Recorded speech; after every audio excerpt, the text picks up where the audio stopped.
একটা একটা গোটা গোটা কি সুন্দর মোরব্বাগুলো রেডি হয়ে গেছে দেখুন। আর খুব সহজেই কাটার পদ্ধতি আমি আপনাদেরকে দেখাচ্ছি এই ভিডিওটাতে। আপনারাও খুব বাড়িতে সহজে কাঁচা বেল পেলে এইরকম পদ্ধতিতে মোরব্বা বানিয়ে নিতে পারবেন। কি সুন্দর দেখতে হয়েছে দেখুন। আর প্রত্যেকটা কিন্তু গোটা গোটাই আছে, আর রসটা একদম খুব সুন্দরভাবে এটা অবজার্ভ করে নিয়েছে। দেখুন বন্ধুরা, আজকে নিয়ে চলে এসেছি কাঁচা আর কচি বেল। এই বেল দিয়ে আজকে টিপস অ্যান্ড ট্রিক্সের সাথে মোরব্বার রেসিপি আপনাদের সাথে শেয়ার করব, আর কাটার পদ্ধতিটা খুব সহজ পদ্ধতিতেই দেখাবো। নমস্কার বন্ধুরা, আমি শম্পা রান্নাঘরে আপনাদের সকলকে স্বাগত জানাই। তো চলুন, এই বেলের মোরব্বাটা করতে কিন্তু বন্ধুরা অনেকক্ষণ সময় লাগে। এই প্রসেসটা যদি আপনারা ফলো করেন তাহলে কিন্তু বেলের মোরব্বাটা আপনাদের খুবই ভালো হবে। তো প্রথমেই আগে এটা কেটে নিই, আর প্লিজ বন্ধুরা আপনারা ভিডিওটা স্কিপ না করে পুরোটা দেখবেন। বেলটাকে এরকম মাঝখান দিয়ে আমি কেটে নেব। একটু সাবধানে কাটবেন বন্ধুরা, কারণ হাত কেটে যাওয়ার চান্সেস খুব বেশি থাকে।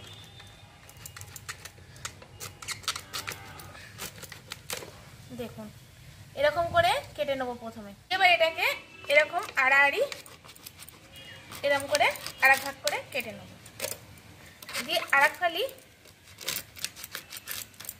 এরকম করে কেটে নেব। খুবই সহজ, দেখুন সহজ পদ্ধতিতেই আমি আপনাদেরকে দেখালাম। দেখুন এই যে এরকম করে। এবার যে এই ছালটা আছে না, এটাকে এরকম করে জাস্ট ছাড়িয়ে নেবে। এই দেখুন খুব সহজেই, তাহলে কিন্তু আপনাদের ছালটা ছাড়িয়ে যাবে। প্রথমে কিন্তু মাঝখান দিয়ে কাটবেন, আর এটা ছাড়িয়ে নেওয়ার পরেই সঙ্গে সঙ্গে এটাকে আমি জলে ফেলে দেবো, নাহলেই কিন্তু কালো হয়ে যাবে। বেলগুলো দেখুন কেটে নিয়েছি, আর এখানে খোলাগুলো ছাড়িয়ে নিয়েছি। দেখলেন তো বন্ধুরা কত সহজে এই বেলগুলো কিন্তু খোলা ছাড়িয়ে নেওয়া যায়। এইরকম থিকনেসে কিন্তু রেখেছি, খুব একটা পাতলা করিনি, তাহলে কিন্তু গলে যাবে। এবার একটা এরকম কাঠি নিয়েছি, কাঠিটার সাহায্যে এই যে দানাগুলো এগুলো এরকম করে বার করে নেবো, আর দানাগুলোর সাথে সাথে কিন্তু আঠাগুলো বেরিয়ে যাবে। প্রথমে এই কাজটা করে নিতে হবে। আর এখানে একটা কিন্তু টিপস আপনারা ফলো করবেন, নাহলে কিন্তু আপনাদের বেলগুলো পুরো কালো কালো হয়ে যাবে। যখনই আপনারা বেলটা কাটবেন তখনই কিন্তু জলে ফেলে দেবেন সঙ্গে সঙ্গে, নাহলে কিন্তু বাইরে রাখলেই আপনাদের বেলগুলো পুরো কালো কালো হয়ে যাবে। এবার দেখুন এই রকম করে আমি এর দানাগুলো বার করে নেব। খুবই ইজি দেখুন, আর দেখতে দেখুন কি সুন্দর লাগবে দানাগুলো বের করে নেওয়ার পরে। দেখুন কি সুন্দর লাগছে, দেখুন পুরো এরকম করে ক্লিন করে নেবো দানাগুলো বার করে। প্রথমে বেলের বীজগুলো আমি দেখুন বার করে নিয়েছি, আর এর মধ্যে বীজগুলো রয়েছে। এবার এই জলটা দেখুন কালো মতো হয়ে গেছে। এবার এটা একদম ক্লিন করে ধুয়ে নেবো, দিয়ে একদম ক্লিন জলের মধ্যে এটাকে ভিজিয়ে নিয়ে আসছি। একদম পরিষ্কার করে স্বচ্ছ করে নিয়েছি জলটা দেখুন। এবার এইখানে কিন্তু এটা ভিজিয়ে রাখতে হবে টোটাল 5 ঘন্টা। এই প্রসেসটা কিন্তু ফলো করতেই হবে, নাহলে বেলে যে একটা কষা কষা ভাব থাকে সেটা কিন্তু যাবে না। আর এখানে এই টিপসটা ফলো করবেন। এখানে দিয়ে দেবো আমি 1 টুকরো মতো চুন। এই চুনের জলে ভিজিয়ে রাখলে কিন্তু খুব সুন্দর হবে আপনাদের মোরব্বাটা। এটা আবার 5 ঘন্টার জন্য রেখে দেবো। চলে এসেছি, দেখুন 5 ঘন্টা চুন জলে ভিজিয়ে রাখার পরে এর পুরো কষটা বেরিয়ে গেছে, আর জলের কালারটা কীরকম হয়ে গেছে। এবার আমি এখানে দেখুন এই যে এই পজিশানগুলো আছে বা এই পজিশানগুলো আছে, এগুলো অনেক সময় সিদ্ধ হতে চায় না। তো একটা কাঁটা চামচের সাহায্যে এরকম করে কাচিয়ে নেবো বা ফুটো ফুটো করে নেবো, তাহলে কি হবে এখানটা রসটাও ঢুকবে ভালো, আর খেতেও কিন্তু ভালো লাগবে। তো প্রত্যেকটাই এখন আগে এরকম করে নেবো। এইরকম করে ফুটো ফুটো করে নিয়েছি, কাচিয়ে নিয়েছি। আর এখানে আমি উনুন জ্বালিয়ে কড়াটায় জল বসিয়ে দিয়েছি, নর্মাল জল। এটা ততক্ষণ গরম হোক, আর এটা ততক্ষণ আমি পরিষ্কার করে ধুয়ে নিয়ে চলে আসছি। ধুয়ে নিয়ে চলে এসেছি। এবার এই গরম জলের মধ্যে দিয়ে খানিকক্ষণ ফুটিয়ে নেব। আর এই গরম জলের মধ্যে দিয়ে দেবো অল্প একটু সল্ট। তো 1 চিমটি মতো লবণ দিয়ে দেবো এই গরম জলটা দিয়ে। এই বেলগুলো দিয়ে একটু ফুটিয়ে নেব। তাতে কি হবে, বেলগুলো 90% মতো সিদ্ধ হয়ে যাবে। তারপরে এটাকে রসের মধ্যে ফোটাতে হবে। ভালো করে ফুটিয়ে নিয়েছি, আর এটা 90% মতো সিদ্ধ হয়ে গেছে। এবার এটাকে নাবিয়ে নেব, নাবিয়ে একদম জলটাকে স্ট্রেন করে নেব।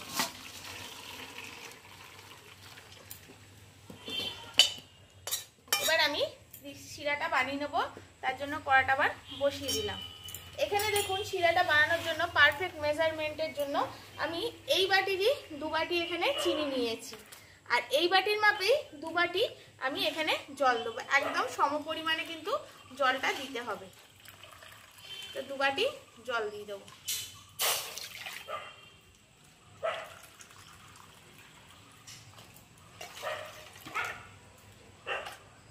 আর এখানে দিয়ে দেবো এর মধ্যে এলাচের গুঁড়ো, 4-5টা এলাচ আমি থেতো করে নিয়েছি। অনেকে লবঙ্গ দারচিনিও দেয়, তো আমি এখানে শুধুই এলাচটা দিলাম ফ্লেভারের জন্য। আর এবার 2 বাটি চিনি এখানে দিয়ে দেবো, দিয়ে শিরাটা তৈরি করে নেব। এখানে আমি দুটো বেলের জন্য 2 বাটি, এখানে যেরকম মেজার করে দেখালাম, আমি এখানে 400 গ্রাম মতো চিনি নিয়েছি। আপনারাও এরকম পরিমাণে নেবেন, দেখবেন তাহলে আপনাদেরটা পুরো পারফেক্ট হবে। আর এখানে দেখুন বেলটা কীরকম কুক হয়েছে আমি দেখাচ্ছি, খুব বেশি নয়, একদম অল্প একটু কাঁচা থাকবে, এরকম অবস্থায় নামিয়ে নিতে হবে। এখন ফুটে গেছে, এবার একে একে এই জল ঝরানো বেলটা দিয়ে দেবো, দিয়ে 10-15 মিনিট খুব ভালো করে ফুটিয়ে নেব।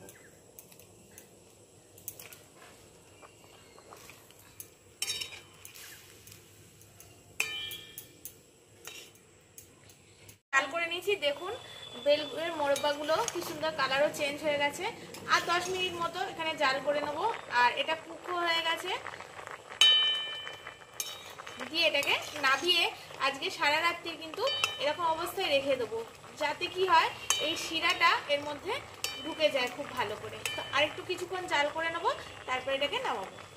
টোটাল 8 ঘন্টা এটাকে ফুটিয়ে নিয়েছি। এবার এটাকে নামিয়ে সারা রাত্রি একটা পাত্রের মধ্যে রেখে দেবো। দেখবেন কালকে সকালবেলা এটার কালারটা আরো সুন্দর চেঞ্জ হয়ে যাবে। কি সুন্দর একটা একটা গোটা গোটা আছে দেখুন, অথচ পুরো কুক হয়ে গেছে। কালকে সকালবেলা আমি যখন আপনাদেরকে প্লেটে করে দেখাবো তখনই দেখলে আপনারা বুঝতে পারবেন, আর এর কালারটা আরও চেঞ্জ হয়ে যাবে। তো এটার মধ্যে এরকম একটা ফুটো ফুটো থালা চাপা দিয়ে সারা রাত্রি এরকম করে রেখে দেবো। কালকে সারা রাত্রি রেখে দিয়েছিলাম মোরব্বাটাকে এরকম করে ঠান্ডা অবস্থায়, আর দেখুন রসটা পুরো টেনে নিয়েছে মোরব্বাটা। আর এক একটা মোরব্বা দেখুন একদম গোটা গোটা একটা একটা হয়েছে, কি সুন্দর দেখতে হয়েছে দেখুন, খালি একদম রালারটাও দেখুন চেঞ্জ হয়ে গেছে। কত সহজেই দেখুন পারফেক্ট একদম রসালো আর একদম আস্তে আস্তে বেলের মোরব্বা কি সুন্দর তৈরি হয়ে গেছে। আপনারাও এই পদ্ধতিতে বাড়িতে বানাবেন, দেখবেন আপনাদেরটাও পারফেক্ট হবে। অনেকে ভাববেন যে এটা হয়তো ভেতরটা সিদ্ধ হয়নি, তো আমি একটা খুলে আপনাদেরকে দেখাচ্ছি। দেখুন কি সুন্দর জুসি, আর ভেতরটা দেখুন, দেখুন পুরো জুসি, আর ভেতরটা দেখুন পুরো একদম পারফেক্ট সিদ্ধ হয়ে গেছে দেখুন। আর খেতে কিন্তু অসাধারণ হয়, পুরো রসটা দেখতে পাচ্ছেন, পুরো রসটা এটার মধ্যে কিন্তু একদম অ্যাবজর্ব হয়ে গেছে। অসাধারণ খেতে হয়েছে বন্ধুরা, অসাধারণ। আর বেল কিন্তু আমার দিদিমা ঠাকুমারা বলতেন এই বেলের মোরব্বা কিন্তু পেটের জন্য খুবই উপকারী একটা পদ। তো আপনারা এই পদ্ধতিতে বাড়িতে বানান।